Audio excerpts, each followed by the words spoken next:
जमिनीचा video viral केले आणि त्या संदर्भात आता बऱ्याच लोकांना नोटीस चालले आहेत.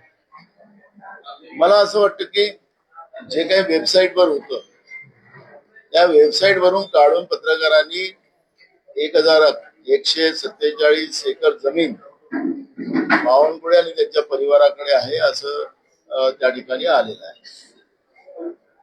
आता ते वेबसाईट बंद करण्यात आहे.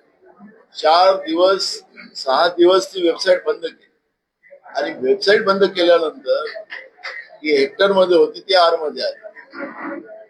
राज्याच्या महसूल मंत्र्याचाच रेकॉर्ड बरोबर नसेल तर सर्वसामान्य महाराष्ट्रातल्या शेतकऱ्यांचा रेकॉर्ड कसा राहू शकेल सुरक्षित, या प्रश्नाचं उत्तर सरकारला द्यावं लागेल.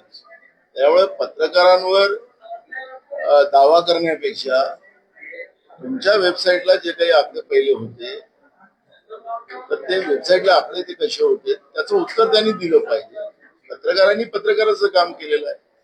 पण आता आमच्या विरोधात बोललात की तुमच्यावर आम्ही दावे ठोकू कोट्यावधी रुपयाची, हे एक गंभीर प्रश्न आहे आणि त्याच्यामुळे आता कायदेशीर बाब झालेली आहे. कायदेशीर बाब मध्ये काय होईल पुढे त्याच्यावर लक्ष ठेवून आम्ही